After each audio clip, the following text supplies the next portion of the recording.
అమ్మతనమంటే కేవలం తన బిడ్డను మాత్రమే కాదు, లోకాన్ని కూడా ప్రేమించటం అని నిరూపించారు గుత్తా జ్వాల.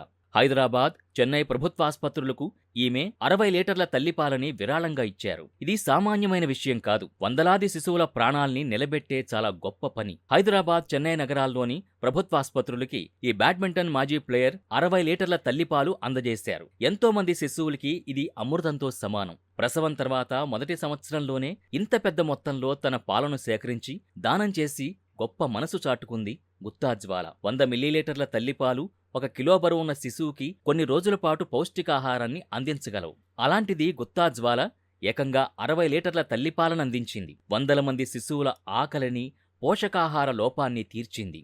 నవజాత శిశువులకి తల్లిపాలే సంజీవని. పుట్టిన వెంటనే కొన్ని కారణాల వల్ల కన్నతల్లి పాలు అందుబాటులో లేని శిశువులకి గుత్తా జ్వాల అందించే పాలు ప్రాణాధారంగా నిలుస్తాయి. ఈ దానం కేవలం పోషణను మాత్రమే కాకుండా ఆ పసి ప్రాణాలకు అవసరమైన రోగనిరోధక శక్తిని కూడా అందిస్తుంది. తల్లిపాలు కేవలం ఆహారం మాత్రమే కాదు, అవి శిశువుల జీర్ణ వ్యవస్థను కాపాడే రక్షణ కవచం. ముఖ్యంగా నెలలు నిండకుండా పుట్టిన పిల్లల్లో వచ్చే కొన్ని ప్రాణాంతక ప్రేగు వ్యాధుల నుంచి ఈ పాలు కాపాడతాయి. ఫార్ములా మిల్క్ కంటే గుత్తా జ్వాల వంటి మాతృమూర్తులిచ్చే తల్లిపాలు శిశువుల ప్రాణాల్ని నిలుపుతుంది. వాళ్లు రోగాల బారిన పడకుండా చేస్తుంది. చాలా సందర్భాల్లో తల్లులు తీవ్రమైన ఒత్తిడి, అనారోగ్యం, పోషకాహార లోపం వల్ల పాలని ఉత్పత్తి చేయలేకపోవచ్చు. మరికొన్నిసార్లు నెలలు నిండకుండానే ప్రసవం జరగడం వల్ల పాలు రావు. అటువంటి క్లిష్ట పరిస్థితుల్లో గుత్తా జ్వాల లాంటి దాతలు అందించే పాలు ఎంతో అత్యవసరం. ఆ కుటుంబాలకు కొండంత అండ కూడా. మార్కెట్లో డబ్బు పెడితే ఎన్నో దొరుకుతాయి, తల్లిపాలు మాత్రం దొరకవు. గుత్తా జ్వాల లాంటి గొప్ప మనసున్న మాతృమూర్తులు వాటిని దానం చేయాల్సిందే.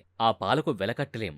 తల్లిపాలను సేకరించే ప్రక్రియలో ప్రభుత్వం, ఆస్పత్రులు అత్యున్నత ప్రమాణాల్ని పాటిస్తాయి. ఈ పాలు పూర్తిగా సురక్షితమైనవి. సరైన పద్ధతిలో స్క్రీనింగ్ చేసిన తర్వాతే పిల్లలకు అందిస్తారు. గుత్తా జ్వాల లాంటి తల్లులు ఇలా పాలని దానం చేయడం వల్ల ఈ కార్యక్రమం పట్ల సమాజంలో మరింత అవగాహన పెరుగుతుంది. ప్రతి బిడ్డకి తల్లిపాలు అందడం వారి ప్రాథమిక హక్కు. కానీ ఆర్థికంగా వెనుకబడిన కుటుంబాల్లోని శిశువులకి ప్రభుత్వ ఆస్పత్రులే దిక్కు. అక్కడ చికిత్స పొందే ఎంతో మంది నిరుపేద పసిగందులు తల్లిపాల కోసం పరితపిస్తుంటారు. అలాంటి శిశువుకి ఒక్క చుక్క పాలందించినా అది ఎంతో పుణ్యం. గుత్తా జ్వాల చేసిన ఈ నిస్వార్థ ప్రయత్నం ఎంతో మంది తల్లులకు స్ఫూర్తిదాయకం.